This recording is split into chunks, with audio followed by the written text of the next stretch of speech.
नमस्कार। आपने अभी तक देखा पिछले भाग में मैंने अग्रिमा राज सिंह से बात की, जिन्होंने नीलगिरी एडवेंचर अनवील्ड बुक्स लिखी और बहुत छोटी बच्ची हैं। उन्हीं की बड़ी बहन मेरे साथ में इस समय है प्रज्ञा राज सिंह। और प्रज्ञा राज सिंह भी सिटी मॉन्टेसरी स्कूल में पढ़ती हैं, कक्षा 8 की छात्रा है। इन दोनों बच्चों ने अपने आप में बहुत बड़ी अचीवमेंट हासिल की है। जो अग्रिमा इनकी छोटी बहन है, उन्होंने बुक लिखी जिसके विषय में विस्तार से मैंने उनसे बातचीत की थी, आपने देखा है।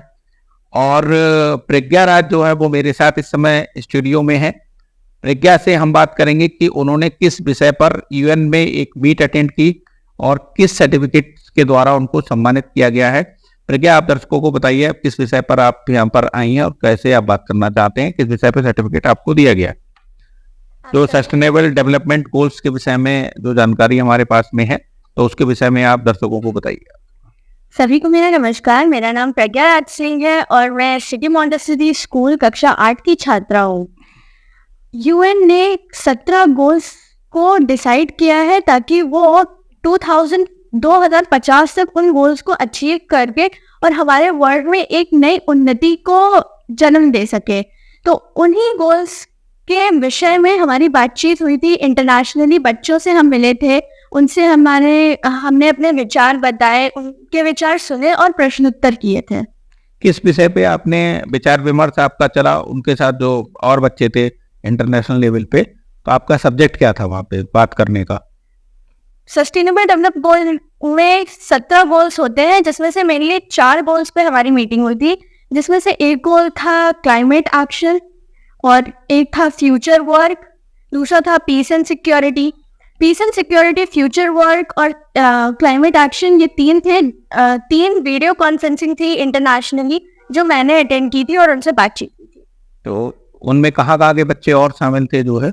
उसमें Indonesia, Uganda, Armenia, Mexico, north America के कई देशों से बच्चे थे और एशिया और यूरोप के कई देशों से। आपके भारत से कितने बच्चों ने उसमें पार्टिसिपेट किया था आपको मिला के?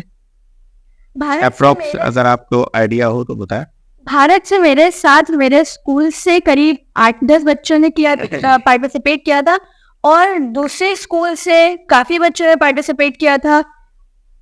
तो ये जो एक मीटिंग आपकी वेबिनार जो चल रहा होगा, वो सारे बच्चों का एक साथ चल रहा था? हाँ, सारे बच्चे एक साथ थे। उसमें जो होस्ट थे उन्होंने हमसे कुछ प्रश्न किए, हमने उनके उत्तर दिए। फिर वो अपना कैमरा और वीडियो ऑफ करके स्क्रीन के पीछे चले गई थी और फिर जो सारे बच्चे थे वो फ्रंट पे आ गए। हाँ, वो फ्रंट पे आ गए और सारे बच्चे अपने आप में क्वेश्चन आंसर करने लगे। उनके दिमाग में जो भी क्वेश्चंस थे वो हम लोगों से पूछने लगे, हम लोगों ने बताने लगे और हम लोग उनसे पूछने लगे, वो लोग बताने लगे। अच्छा, मतलब एक फ्री आपका वो था कन्वर्सेशन था आपस में इंटरनेशनल लेवल पे, जिसमें आपने यहाँ अपने से रिलेटेड विषय से आपने उनसे बात की और आपसे उन्होंने बात की। आपने क्या प्रश्न पूछे? मेरे प्रश्न ये थे कि उनके देश पीस एंड सिक्योरिटी पे जो वीडियो कॉन्फ्रेंसिंग है उसमें मेरे प्रश्न ये थे कि उनके देशों ने ऐसे कौन सी स्कीम्स, ऐसे कौन से नियम लागू किए हैं जो पीस और सिक्योरिटी को प्रमोट करते हैं, क्योंकि पीस और सिक्योरिटी आजकल के लिए एक बहुत बड़ी बात है, बहुत बड़ा मुद्दा। बिल्कुल ठीक है। करप्शन आजकल हर जगह है। तो उधर से आपने ये सवाल आपने किसी पर्टिकुलर देश के बच्चे से पूछा था या सबके लिए था वो सवाल? ये सवाल सबके लिए था। कुछ लोगों ने जवाब भी दिए और कुछ दूसरे देशों के बच्चों ने मुझसे और दूसरे लोगों से क्रॉस क्वेश्चनिंग भी की। तो आपका जो जवाब मिला वो किस कंट्री से आप सेटिस्फाइड थे कि, और उन्होंने क्या जवाब दिया? कुछ जानकारी है इस विषय पे आपके? इस सवाल पे, जो सवाल अभी आपने बताया, उस विषय पे आपको कहाँ से जवाब मिला? मुझे कई कंट्रीज से जवाब मिला, लेकिन मेरे को सबसे अच्छा जवाब वो लगा जो मुझे इंडोनेशिया से मिला था। इंडोनेशिया से ओलिया नाम की एक लड़की ने मुझे जवाब दिया था और उसने अपनी कंट्री में लागू हुई कई सारी स्कीम्स के बारे में बताया, जिसमें डिजिटलाइजेशन भी था और नॉन करप्शन मूवमेंट्स भी थी।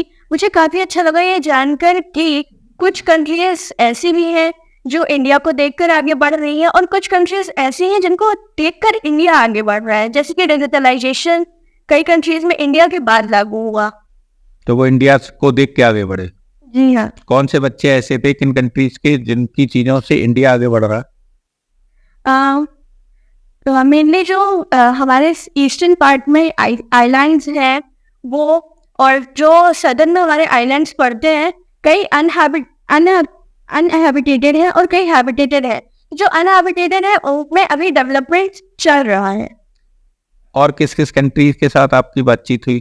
मेक्सिको के साथ हुई, नॉर्थ अमेरिका की, साउथ अमेरिका की, कई सारी कंट्रीज थी। क्या क्या प्रश्न और पूछे आपने? बहुत सारे प्रश्न थे। जो आप बताना चाहें दर्शकों को, जो आपको इस समय याद हो, एक दो क्वेश्चन जो आप बताना चाहें, शेयर करना चाहें, वो बताइएगा। क्लाइमेट एक्शन की वीडियो कॉन्फ्रेंसिंग अटेंड की थी। क्लाइमेट एक्शन में मेरा प्रश्न और उनका प्रश्न, मतलब दो बच्चों का प्रश्न एक जैसा था कि हम क्या कर सकते हैं अपने लेवल पे ताकि हम पर्यावरण में एक सुधार ला सके। कि आपने एक प्रश्न पूछा था, तो इसका जवाब आपको किस कंट्री के से सेटिस्फैक्ट्री आंसर मिला? मुझे कई सारे कंट्रीज से आंसर मिले, उसमें सेटिस्फैक्ट्री कौन सा था ये डिसाइड कर पाना मुश्किल है, क्योंकि काफी इफेक्टिव आंसर आए थे। आपका जो क्वेश्चन था वो पर्यावरण पे था। जी हाँ। हम पर्यावरण को कैसे बचा सकते हैं, उस पर आपके अपने विचार क्या है? मेरे हिसाब से हम एक छोटे बच्चे भले हैं, लेकिन हम पर्यावरण को बचाने के लिए अपना हाथ आगे जरूर बढ़ा सकते हैं। दिवाली में पटाखे हमें नहीं जलाने चाहिए, या जब घर में शादियां हो, त्योहार हो, तो पटाखे जलाने की वजह हमारे पास पता कितने ही काम होते हैं जो कि हम कर सकते हैं।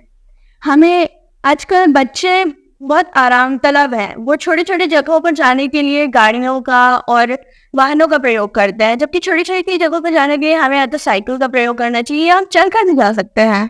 तो उससे आप पर्यावरण को बचाने में बहुत बड़ी मदद कर सकते हैं। और किस विषय पर आपकी बातचीत हुई इंटरनेशनल लेवल पे? और जो आखिरी तीसरी वीडियो कॉन्फ्रेंसिंग थी वो थी कि हम फ्यूचर एंड वर्क पे, फ्यूचर एंड वर्क, ओके, कि कैसे हम अपने करियर को डेवलप कर सकते हैं और अपने साथ साथ दूसरों का करियर को डेवलप करने में मदद कर सकते हैं। तो उस पे आपको किस कंट्री से अच्छा आंसर मिला? 1 घंटे की वीसी होती है, बहुत सारी बातें करना मुश्किल होता है, लेकिन उसके बावजूद जिस कंट्री से मुझे अच्छा आंसर मिला वो है मेक्सिको से जो है। तो इस मीट में आपको जो है वो कौन सा अवार्ड मिला या क्या सर्टिफिकेट मिला, वो आप बताइए दर्शकों के लिए, जिसके लिए आज मैंने आपको स्टूडियो में बुलाया, सम्मानित हुई हैं, जिसमें आप जनरेशन ग्लोबल्स के थ्रू मीटिंग अटेंड करने के लिए मुझे एक स्पेसिफिक सर्टिफिकेट मिला है, और मैं आगे भी जनरेशन ग्लोबल के सारे मॉड्यूल्स को पूरा करके और आगे भी जो मीटिंग्स होने वाली है उनको अटेंड करने के बारे में विचार कर रही हूँ, क्योंकि ये जो सर्टिफिकेट्स होते हैं वो हमारे फ्यूचर में हमारे लिए बहुत काम आते हैं। आपकी भविष्य की क्या योजनाएं हैं? आप क्या बनना चाहती हैं? मैं डॉक्टर बनना चाहती हूँ। आप एक डॉक्टर बनना चाहते हैं। चलिए, बहुत बहुत धन्यवाद, और भविष्य के लिए आपको बहुत ढेर सारी शुभकामनाएं, आशीर्वाद कि आप आगे चल के एक अच्छे डॉक्टर बने और देश सेवा में आप कार्यरत रहें। मेरी ढेर सारी शुभकामनाएं। आप देखते रहिए Live 24। नमस्कार।